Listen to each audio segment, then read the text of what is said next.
मन राधा, हमारो मन राधा, श्री राधा श्री राधा। हमारो तन राधा, हमारो मन राधा, हमारो तन राधा। हम भक्ति रस में डूबे रहते हैं। हमारो मन राधा, हमारो तन राधा। वृंदावन की सैर, हमें कुछ दिखाई ही नहीं देता है, चारों तरफ उसी के नजारे हैं।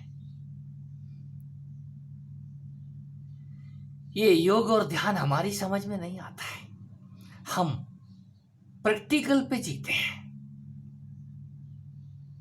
हम पढ़े लिखे हैं और पढ़े लिखे तो प्रैक्टिकल पे जीते हैं। हमारो तन राधा, क्या प्रैक्टिकल किया है? ज्ञान ग्रंथों में वर्णित हमारी 3 नदियां, गंगा, यमुना और सरस्वती। हमारो मन राधा, कहीं उस जमुना मां में नहा तो लो। कितने लोग हैं वहां जो नहाने जाते हैं, जमुना के तट पे जाकर के आचमन करने की हिम्मत नहीं जुटा पाते। वो राधा मां जवान पे ही है सिर्फ, कहीं राधा मां से मिल तो लो, उनकी गागर के अंदर एक बार समा तो जाओ। हमारो मन राधा, उस मन को राधा बना लो। जो मन को राधा बना लेते हैं तो कृष्ण को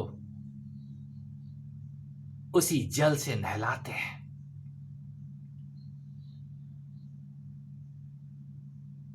ये बरसाने की लठमार होली क्या है? रंगों की फुहार देखनी है तो कहीं बरसाने में देखो जाकर के। वृंदावन में राधे राधे देखो जाकर के। क्या कारण है? ये आंखें देख के भाव विभोर होती हैं। और जब कोई राधे राधे करते यमुना तट पे पहुंचता है आज की तारीख में, मित्रों, जिसने यमुना में नहा लिया है, उस गंदे जल में नहा लिया है, उस भक्ति रस से सराबोर हो जाता है। ये काम दिखाई नहीं देता आपको। 16,108 दिखाई देती हैं। क्या कारण है? भगवान कृष्ण ने एक प्रेम की परंपरा का गुरु मंत्र दिया था।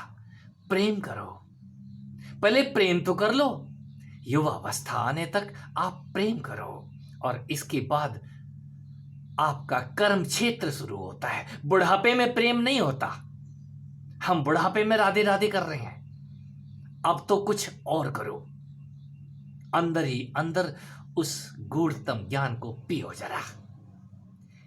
बुढ़ापे में सुन रहे हैं राधे राधे, बुढ़ापे में सत्संग कर रहे हैं। अब तो बिस्तर पे लेटने के दिन आ गए हैं। हम करें तो करें क्या? ठीक से यदि जमुना के जल में नहा लिया है, उस राधे मां की गागर में आप समा गए हैं, ठीक से मन को राधे रस से भर लिया है, अब गंगा की तरफ रुख करो। उस रस से नहाने के बाद ये तन काला हो जाता है, श्याम वर्ण का हो जाता है, गोरा नहीं होता। गोरी जब नहलाती है तो श्याम पैदा करती है।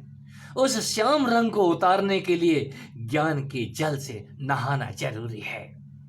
यदि भक्ति आ गई है तो ज्ञान, हे अर्जुन, मैं अपने भक्तों को ज्ञान देता हूं।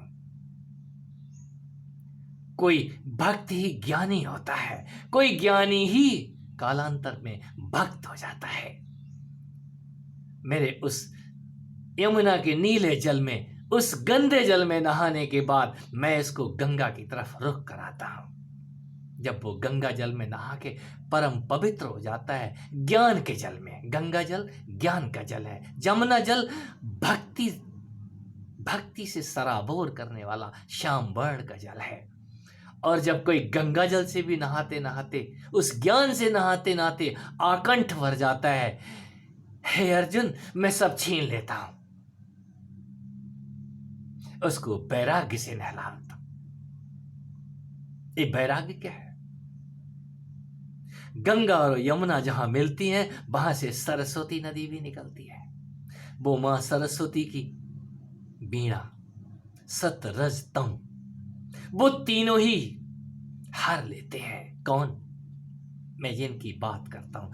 हमारो तन कृष्णा, हमारो मन कृष्णा, हमारो तन कृष्णा कृष्णा।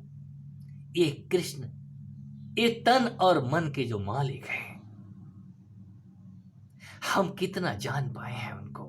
ज्यों ज्यों उनको जानते हैं तो इस तन के अंदर उन्हीं की पदचाप दिखाई देती है। ये प्रैक्टिकल करने वाले, इस तन के अंदर झटके आने लग गए हैं। जब वो झटके आ रहे हैं तो वो झटक रहे हैं, हिला रहे हैं आपको। जाग जाओ, नहाते मत रहो इस गंगा जल में और जमुना के जल में। कहीं आगे एक सरस्वती का संगम भी है जो आपके ही अंदर है। इस जल से बाहर तो निकलो। सरस्वती में जल नहीं है, वो तो अगोचर है, दिखाई कहां देती हैं इस तन के अंदर। भक्ति और ज्ञान से आगे भी कुछ है। आपका मौन, आपकी मस्ती अंदर से फूटती है, और जब वो मस्ती फूट रही हो तो आप किसी को सुनाने के लिए नहीं गाते हैं, हमारो मन राधा, हमारो मन कृष्णा। वो अंदर से अंदर ही अंदर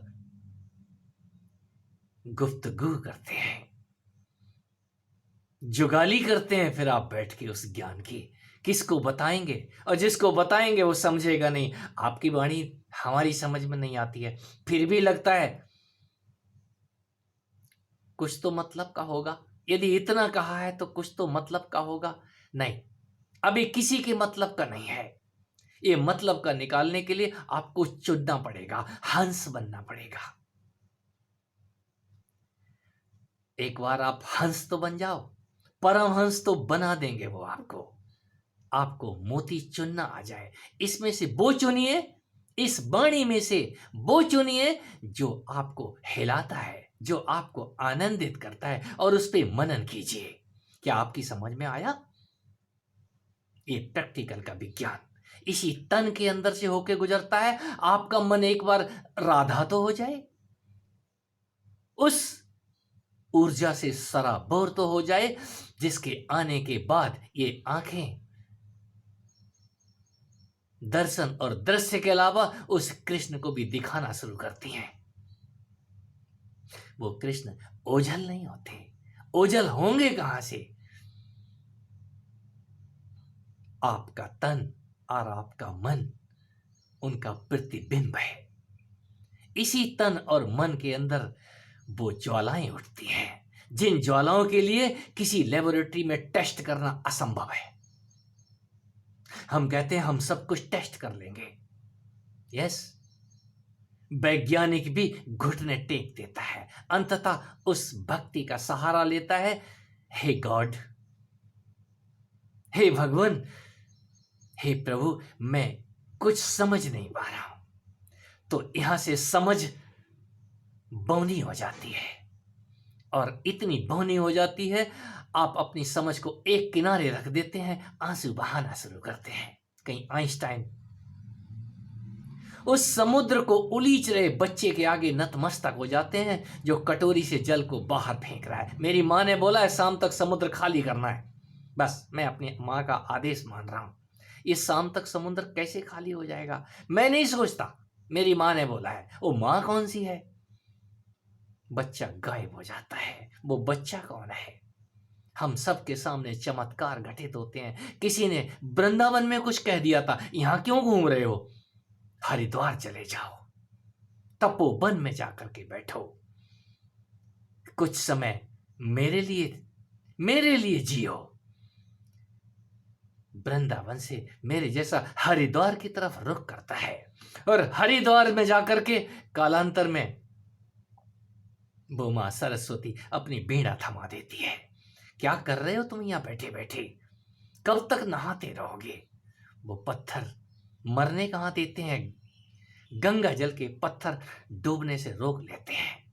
ये होता है, ये चमत्कार अपने आप चले आते हैं। जब वो चमत्कार आते हैं, कहीं वो चमत्कार दिखाने वाली भी है जो आपको उस जल से निकाल के अपनी ही भूमि प्रदान करती है। जिस भूमि के ऊपर गंगा और यमुनाएं बह रही हैं, वहां सरस्वती अदृश्य नहीं होती, वो मां फिर थाम लेती है। और जिनको थामती है वो फिर वैज्ञानिक नहीं रहता, वो फिर मास्टर नहीं रहता, वो फिर चेला भी नहीं रहता, कुछ और हो जाता है। अपने ही अंदर उस महाशांति को प्राप्त करने के बाद ही कोई जीते जी शांत हो जाता है। हमारो मन राधा किसी को सुनाने के लिए नहीं गाता, अपनी मस्ती में गाता है।